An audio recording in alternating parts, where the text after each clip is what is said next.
The smell of roasted turkey and underlying tension filled the dining room of our family's Victorian mansion. Snow fell softly outside the tall windows, adding a deceptively peaceful backdrop to what I knew would be anything but a peaceful Christmas dinner. I'm Alexander Bennett, though my family insists on calling me Alex. Their way of diminishing everything about me, right down to my name. At 29, I'm the youngest of 3 children and the only one who chose to stay in the family home after graduating college.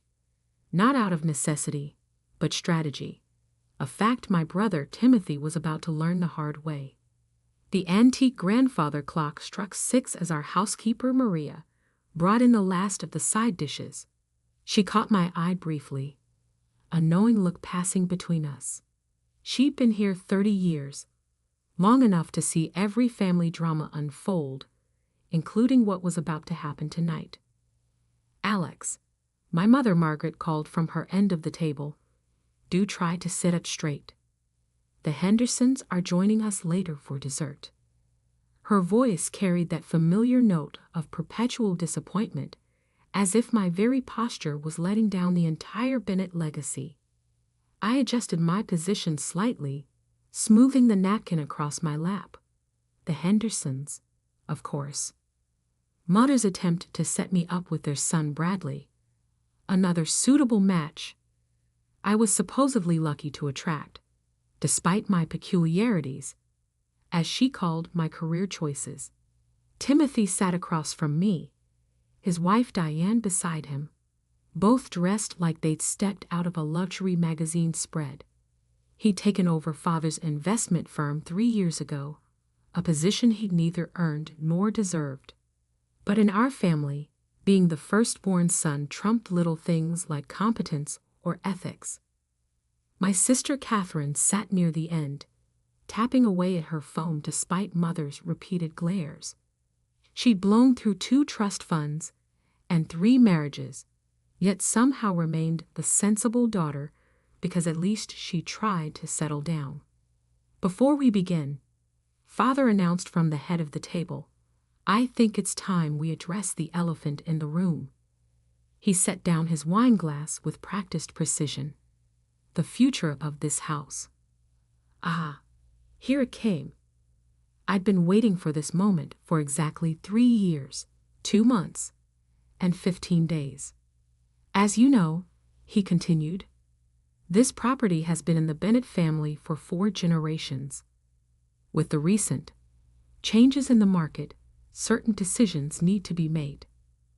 What he meant was that his investment firm, now Timothy's investment firm, had lost several major clients. The kind of losses that made people whisper at country club gatherings. The kind that forced selling of assets. Timothy leaned forward, unable to contain his smirk. What Father's trying to say, Alex, is that it's time for you to find your own place. We're selling the house. I took a small sip of water, letting the moment stretch. Is that so? Don't act surprised, Catherine chimed in, finally looking up from her phone. You can't have expected to live here forever. Some of us have actual families to think about. By actual families, she meant her latest fiancé and his 3 children from 2 previous marriages. The fiancé who, unknown to her, had already blown through most of her remaining trust fund on a failed yacht charter business in Miami. The market's quite good right now, Timothy continued, his voice taking on that condescending tone he perfected since childhood. I have several interested buyers already. High-end developers. They'll probably tear it down, build luxury condos. Mother's hand flew to her throat. Tear it down. But Timothy, darling, this house is just a house, Mother. He cut her off. Progress demands change. Besides, Alex needs to learn to stand on her own 2 feet. You have 1 week to pack your things and leave. I set down my water glass carefully. That's interesting, Tim. Tell me more about these developers. He preened slightly, always eager to show off his business acumen. Prestigious firms. Top dollar. Of course, you wouldn't understand the complexities of such deals. Actually, I said, reaching for my briefcase beside my chair, I understand completely. That's why I had my team research them thoroughly 3 months ago when they first approached me. The room went still. Your team. Father's voice carried the first note of uncertainty I'd heard in years. I smiled, pulling out a thick folder. Yes, my legal team. You see, they were quite concerned about the potential buyer's history of fraudulent dealings, especially given my position as the property owner. Timothy's fork clattered against his plate. What are you talking about? Oh, did I forget to mention?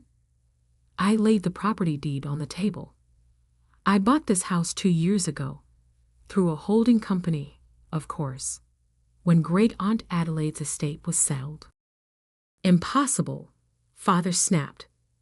The house was tied up in the family trust. It wasn't for sale.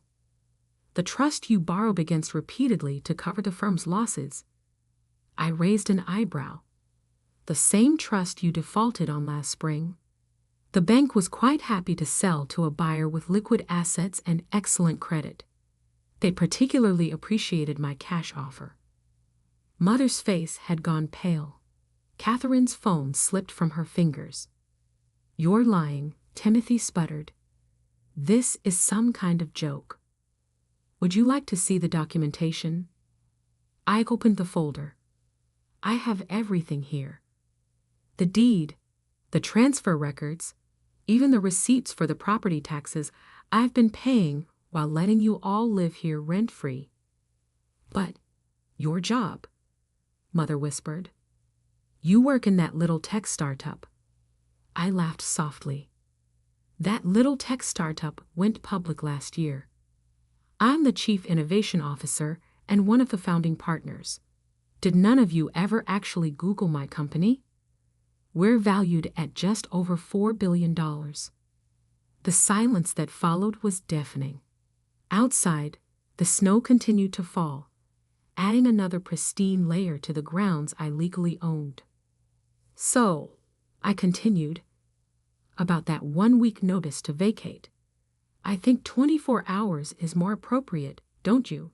After all, progress demands change. Timothy's face had turned an alarming shade of red. You can't do this. We're family. Family? I pulled out another document. Like when you forged my signature to access my trust fund last year. Or when you mortgaged this house to cover your gambling debts. His mouth opened and closed like a fish out of water.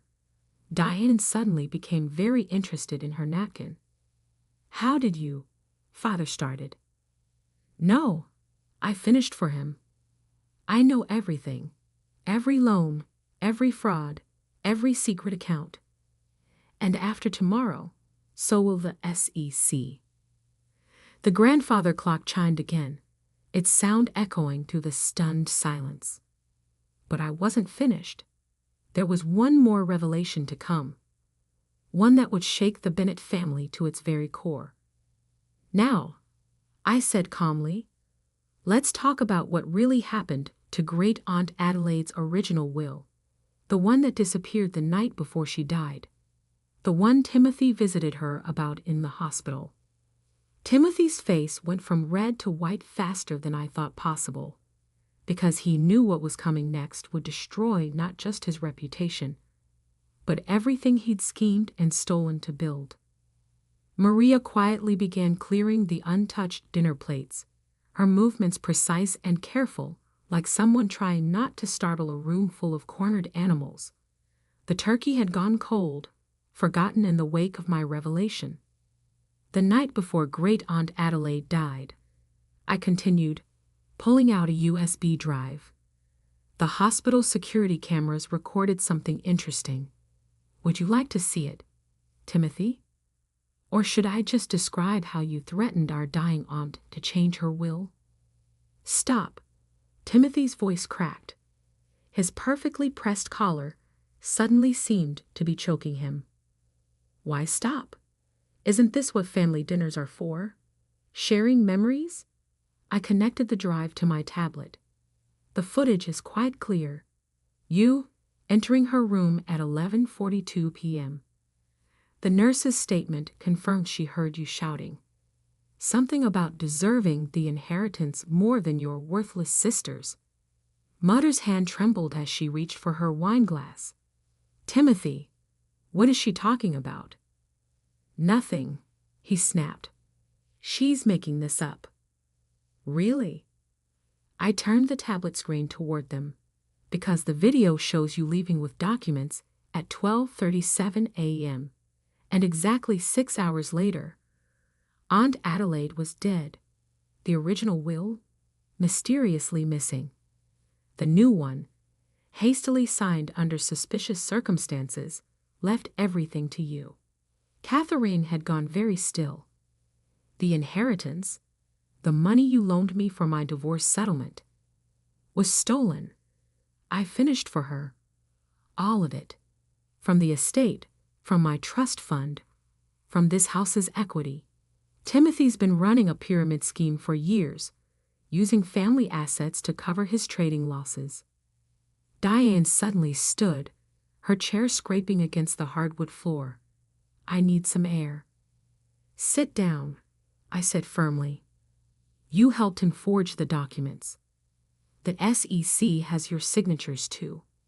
She sank back down, color draining from her face. You've been investigating us. Father's voice carried more bewilderment than anger. Your own family? No, Father. I've been protecting myself. Ever since I found the original will in Timothy's office safe 3 years ago. Timothy's head snapped up. You broke into my office? Actually, your secretary let me in. Remember Linda? The one you fired for incompetence when she threatened to expose your affair with the investor's liaison? I smiled slightly.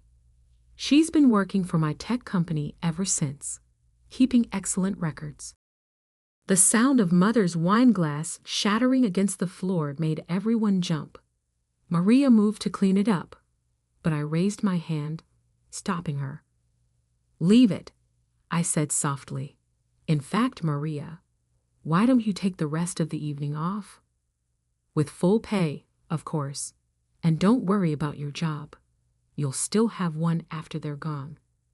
You can't just. Father started, but I cut him off. Can't just what? Protect loyal employees? Make business decisions about my own property? Don't worry, Father. Maria's contract is ironclad, unlike the documentation Timothy used to embezzle from the family firm. I opened another folder, spreading out bank statements and transaction records across the table like a grotesque Christmas dinner centerpiece. 14 shell companies, I narrated, pointing to highlighted sections. 23 fraudulent accounts. Over $12 million in misappropriated funds. Did you really think nobody would notice? I was protecting our legacy, Timothy shouted, mask finally cracking. The firm was failing. Father's investments were worthless. Timothy. Father's face had gone purple. What have you done? What you taught me to do, Timothy snarled. Appearances matter more than anything, right? Keep up the family name at any cost? Cost? I laughed softly. Let's talk about cost. The cost of sending me to boarding school at 12 because I was difficult. The cost of cutting off my college fund because I chose tech instead of finance. The cost of believing Timothy's lies about my mental instability when I tried to warn you about his schemes. I stood, walking to the window. Outside, the snow had begun falling harder, nature's curtain drawing across the estate I now controlled.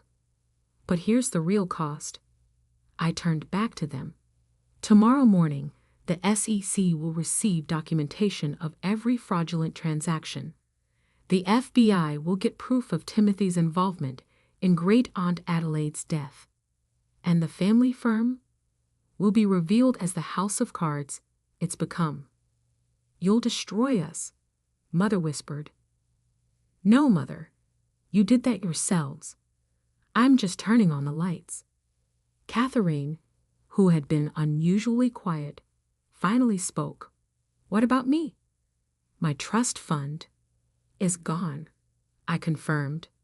Timothy emptied it months ago, just like he did with mine, just like he's been doing with the firm's pension fund.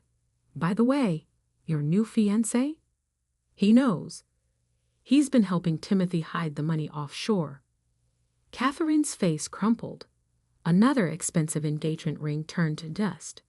But I'm not completely heartless, I continued. I've arranged for a small stipend for you, Catherine.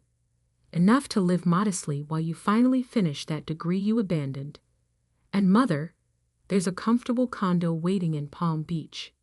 Your social circle won't be quite as grand, but you won't be destitute. And me? Timothy's voice was barely audible. I smiled, the same cold smile he'd given me countless times over the years. You get exactly what you deserve. A 6S8 cell with a lovely view of the exercise yard. Unless, of course, you'd like to make a deal. Hope flickered across his face. What kind of deal? Tell them the truth, I said simply. All of it.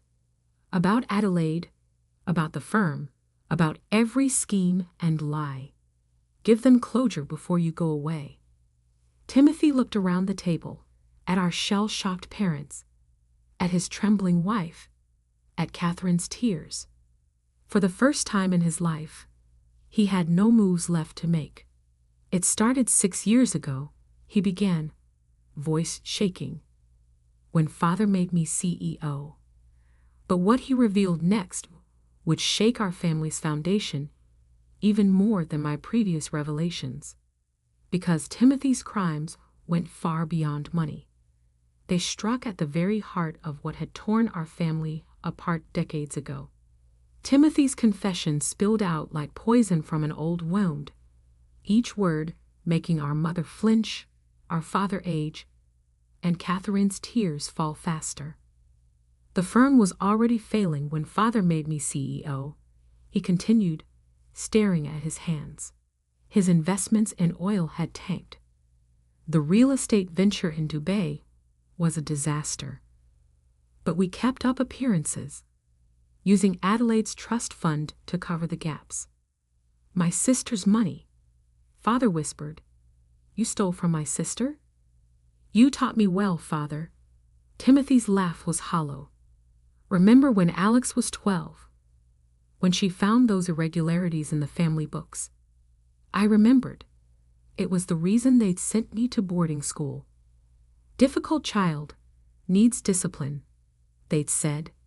In reality, I discovered their first round of financial fraud. But that's not the worst part. Timothy's voice dropped lower. The night Adelaide died, she knew everything. She'd hired a forensic accountant, was planning to expose us all. Mother's face went ash white. Us. All. Tell them, Father. Timothy's eyes had taken on a strange, fevered gleam. Tell them who really started this. Who taught me how to create shell companies, hide assets, manipulate accounts? Father stood so abruptly his chair toppled backward. Be quiet. No. I cut in. Let him finish. Though I already know, I found your old records, Father. The ones hidden in the false bottom of your study drawer. Records going back 30 years. Catherine made a small, broken sound. Daddy? It was for the family. Father's voice cracked. Everything I did was to maintain our position, our name, including sending me away. I asked quietly, including believing Timothy when he said I was unstable, turning the whole family against me when I tried to warn you about the firm's collapse. You were too smart, he whispered, too observant, just like Adelaide. The truth hung in the air like smoke, choking us all. So when she threatened to expose you, I continued, Timothy handled it, just like you taught him to handle problems. But he got sloppy, left evidence. I pulled out one final document, a hospital record showing elevated levels of potassium in Adelaide's last blood test. Levels that couldn't be explained by her condition. Did you know about this part, Father? Did you know your son graduated from fraud to murder? Mother ran from the room, the sound of her retching echoing from the hallway. Diane sat frozen, her expensive manicure digging half-moons into her palms. I didn't. Father stumbled back. Timothy, tell me you didn't. The family name? Timothy's voice was eerily calm now. Above all else, protect the family name. Your words, Father. Your lessons. I stood, gathering my documents. The police will be here in approximately 10 minutes. I called them before dinner. You're having us arrested? On Christmas? Catherine's voice rose hysterically. No, Catherine. I'm having Timothy and Father arrested. You and Mother have different consequences. I handed her an envelope. Your new apartment lease, first year paid, along with enrollment papers for the community college nearest your new home. Time to build a real life. She took the envelope with trembling hands. Why? Why help me? Because you were a victim too. Spoiled and enabled, yes, but not criminal. Not like them. The sound of sirens grew in the distance. Timothy made a move toward the door, but I pulled out my phone.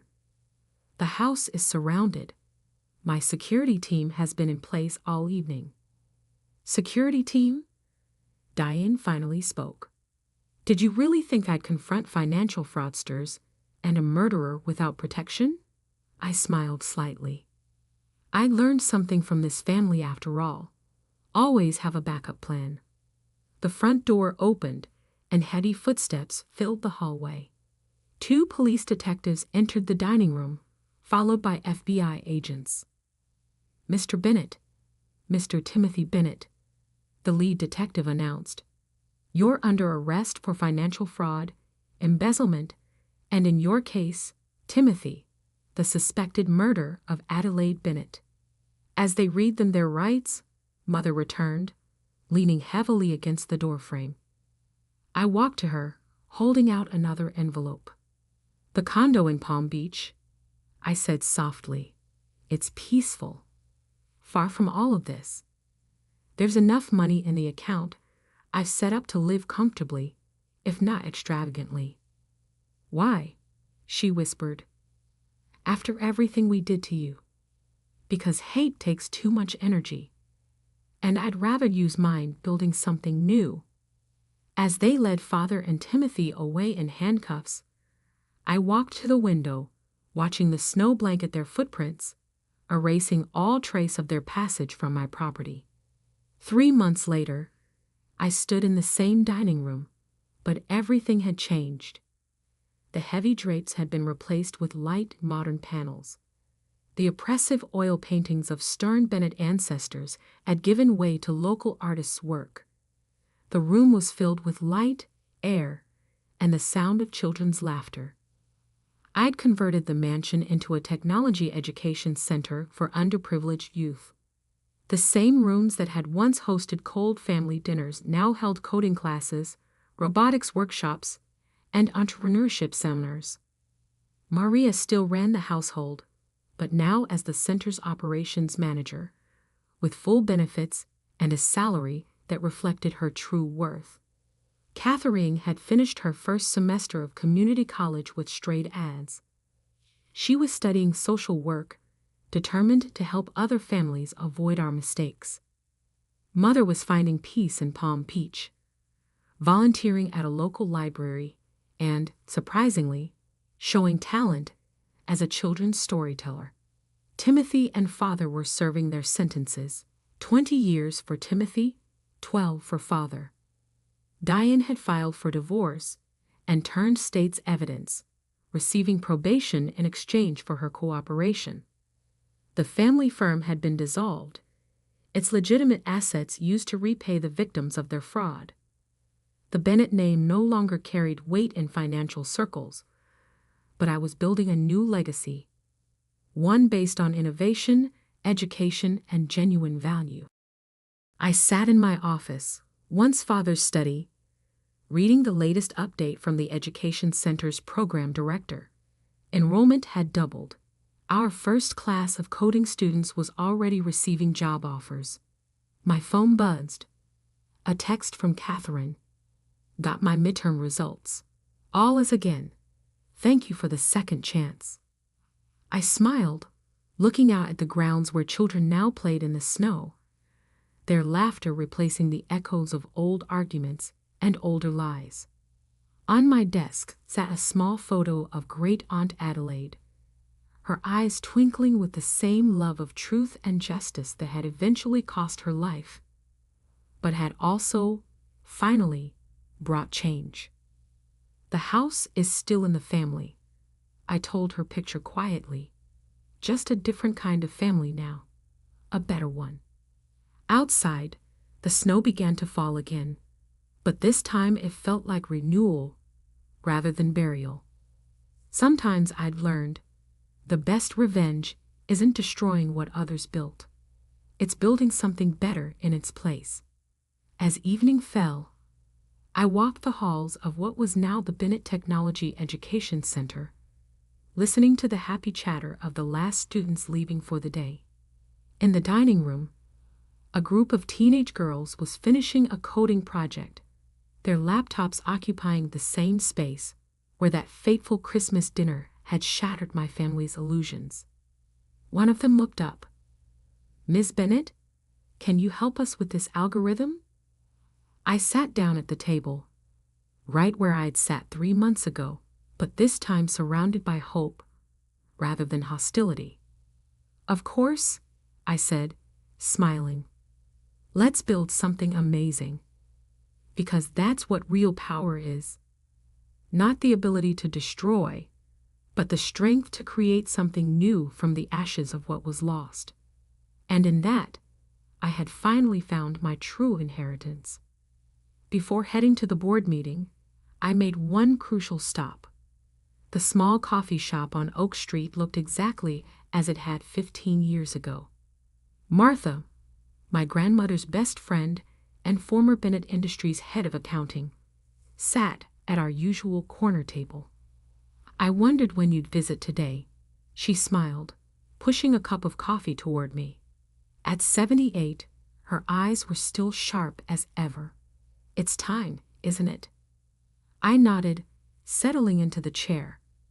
"They never knew it was you who taught me how to read corporate financial statements when I was 16.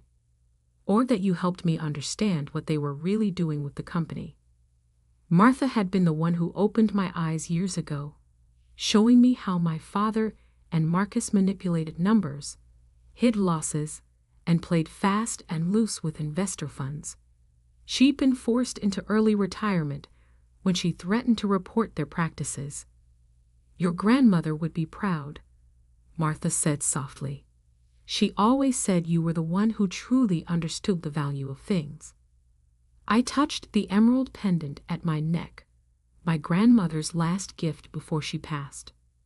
They're about to learn exactly how much I understood.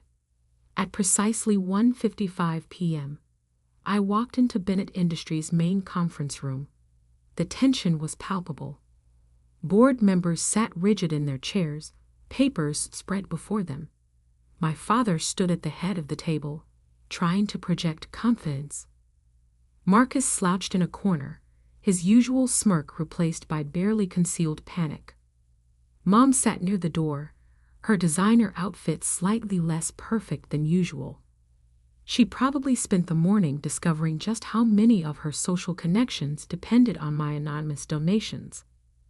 "Let's begin," I said clearly, taking a seat directly opposite my father. This meeting was called. Dad started, but I cut him off. This meeting was called because I triggered the shareholder rights clause requiring disclosure of significant ownership changes. I opened my laptop. Shall we look at the numbers? The projector hummed to life, displaying a complex web of shell companies, investment vehicles, and stock transfers. 3 years of careful acquisition, all leading to this moment. As of this morning, I continued, these entities collectively own 47% of Bennett Industries' voting shares. The room erupted in murmurs. Dad gripped the edge of the table. That's impossible, Marcus burst out. The family trust controls majority shares. Correction, I smiled. The family trust controlled majority shares until you used them as collateral for your failed Pacific Shores development project last year. A project that, coincidentally, was purchased at bankruptcy auction by one of my investment groups. Marcus went pale. How did you? No? Unlike you, I actually read the financial reports. All of them, including the ones you tried to bury. I turned to the board members. Would anyone like to see the real numbers from the last 3 years? The ones that don't appear in the official statements. This is blackmail, Dad snapped. No, this is business. I stood up slowly. You taught me that, remember? Everything's negotiable. Everything has a price. What do you want? A board member asked, his voice shaking slightly. Transparency, accountability, and I paused, looking directly at my father, a change in leadership. You can't seriously expect, Marcus started. Actually, I can. Because in addition to my shares, I also hold proxy voting rights for the Miller Group. I let that sink in. The Miller Group, our largest institutional investor, controlled another 15% of shares. Dad sank into his chair. Catherine Miller is a personal friend. Catherine Miller is a businesswoman who recognizes competence over nepotism. I clicked to the next slide. She's also aware of certain irregularities in the company's handling of her investments. Irregularities that I've documented extensively. The room fell silent. Years of mismanagement, hidden losses, and questionable deals, all meticulously recorded and ready to be exposed. Here's what's going to happen, I said calmly. The board will appoint an independent audit committee. Marcus will resign from all operational roles. And Dad? I met his eyes. You'll announce your retirement. Today. Or what? He challenged, but his voice lacked conviction. Or I call the SEC. I'm sure they'd be very interested in the real story behind Wilson Holdings' collapse, and the Thompson development deal, and about a dozen other transactions I've documented. Mom stood up suddenly. Alexandra, please. This is your family. Family? I turned to her. Was it family when you watched Dad crush every initiative I brought to the company? When you stayed silent as Marcus took credit for my work? When you threatened to disown me if I didn't give up my house? She flinched. I learned what family meant from Grandma, and from people like Martha Stevens. You remember her, don't you, Dad? The accountant you forced out because she wouldn't cook the books. Dad's face contorted. Martha? She's been helping you. She taught me to see what was really happening in this company, and now everyone else will see it too. I distributed folders to each board member. These contain my formal proposal for restructuring Bennett Industries. You'll find it addresses the company's actual financial position, not the one shown in public statements. The next 2 hours were a blur of legal discussions, votes, and resolutions. By the end, the transformation was complete. Dad announced his retirement for health reasons. Marcus was removed from all operational roles, and I became executive chairperson of the board with a mandate to reform the company's governance and operations. As the board members filed out, Dad remained seated, staring at the papers in front of him. "I never thought," he began, "that I could do this," I finished. "That's been the problem all along." "What happens now?"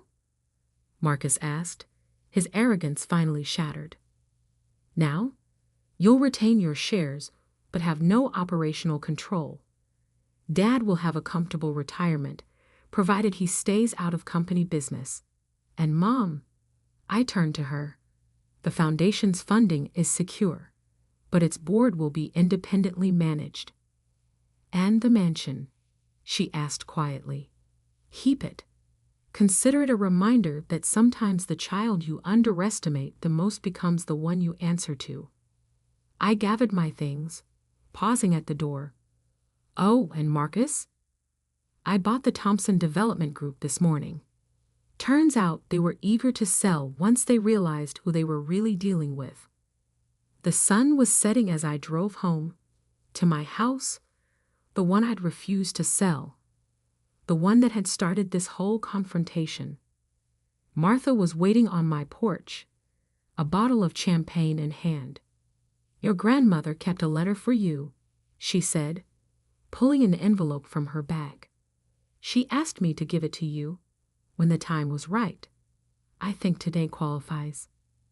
The letter was short, written in my grandmother's elegant hand. "My dearest Alexandra, I've watched you grow into someone extraordinary, someone who sees beyond the surface of things. The emerald pendant I gave you isn't just jewelry. It's the key to a trust I established years ago, one your father knows nothing about. Martha will explain everything. You've proven you know how to build things. Now show them how to build something better than they ever imagined. All my love, Grandma." I touched the pendant again, understanding finally dawning. Martha smiled. "Ready to hear about your grandmother's real legacy?" I nodded, opening my door to welcome her in, because sometimes the best revenge isn't about tearing things down. It's about building something new from the ashes of what they never valued. And as for that house they wanted me to sell, it was never about the property. It was about standing my ground, about refusing to be pushed aside one more time. The next morning, a single email went out to all Bennett Industries employees.